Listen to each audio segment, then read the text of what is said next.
Because Last Evangelist, which is the TV series we're doing, that's reality. Sure. Back when I wrote it, people said that's fantasy. Yeah. But now, churches having to be registered, Yeah. and the insertion, which is the vaccine, all this stuff is real, and I wrote it 3 years ago. But to go back to the church, here's the problem, Neil. You know this. For years, the church has stuck its head in the sand on issues that should have been brought out. Right. That's why Christianity is in the condition it's in right now. Yeah. Okay? Now I get people going, David, why are you always bashing churches? Why are you bashing it? Listen to me. I'm not. I am bashing the apostate church. Sure.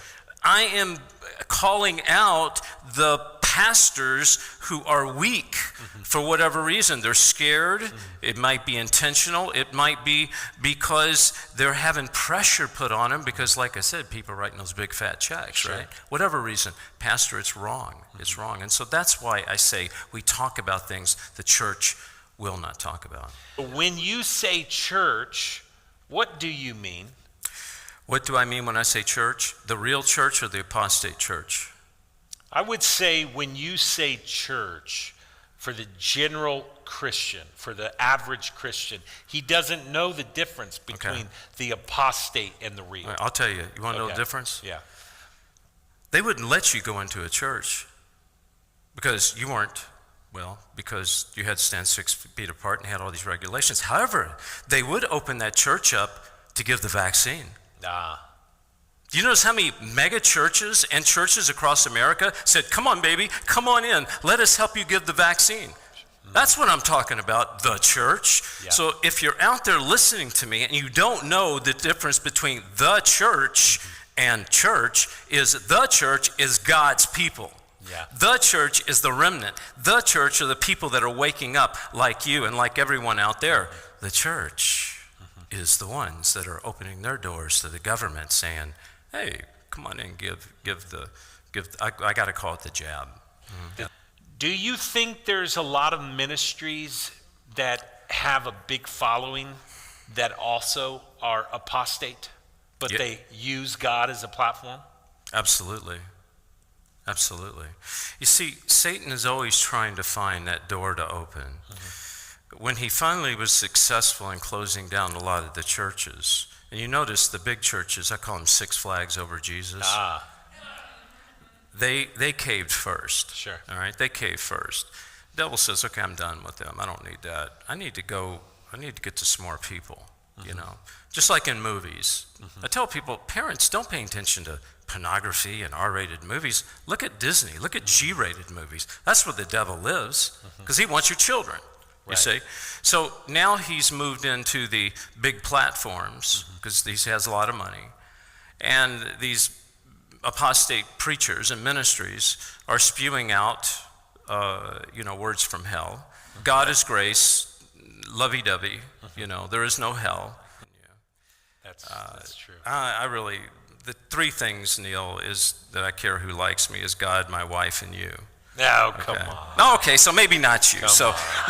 No, but okay, so I am being a little facetious, but in a way I'm not. Look, if people ever wanted to judge me, they can always watch my movies. There's nothing I could do about it, right? They're made, they're there. Sure. So I got nothing to lose. Yeah. Take your best shot, baby. Do you feel liberated?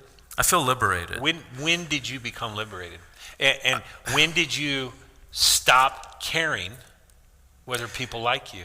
When the pain of living a double life, a split personality, and not telling the truth and betraying my God was more painful than the fear of someone not liking me, that's when I said, here's a quarter, call someone who cares. How were the blinders lifted off your eyes? It was 2 things. Number 1 is when I had my experience of I crashed and I burned. I had 2 personalities. There were demons, basically. Not in me, because I was a Christian, but they were around me. Sure. Okay? So those demons went away. Okay. All right? Number 2 is as I had my journey, and I kept looking around and seeing the apostate, and I would talk to pastors, and I gave my testimony this morning. I would go to preachers and say, hey, I'd like to start preaching. I'd like to get in the ministry. And they said, no, you can never do that because you made movies and you're banned from the pulpit. They'll never accept, this kind of stuff. And I started going, God, this isn't real. This is not right, And then, Neil, through my journey of interviewing hundreds, I'm talking 300-400 interviews of SRA victims, program multiples, deep state, people that have studied the deep state and given their lives, these experts, I realized that if we didn't step up and start telling the truth immediately, it's going to be a bloodbath, okay? Especially for our children. Now, I've done over 800 interviews. That's not counting my live show. Of the 800, probably a third I have not released. Wow. They're too terrifying. The people would not be able to digest it. I'm holding it until the time is right. Do you believe that is biblical to expose the enemy? Well, first of all, have I been accused of it? Yeah, I've been accused of everything, pretty much. So we can establish that. We can establish that. Gotcha. Okay, that's number one. Number two is it biblical? I can only go by the way Jesus lived his life. Sure. When Jesus walked the face of the earth, what did he do? There were several things. Number one is he cast out demons. Yeah, sure. Number two is he healed the sick. He raised the dead. I mean, you name it, he did it. Mm-hmm. Now, here's my question.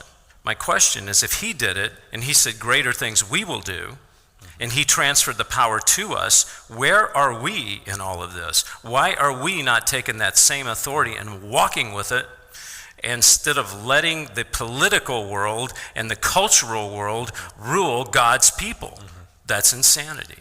It's called spiritual insanity. Because Jesus dealt with the enemy. Jesus exposed the enemy. And when he went into the synagogue in Capernaum, I think it was one of the first times, other than the 40-day in the desert with the Satan, one of the first times we encountered a demon. Son of God, what do you want with us?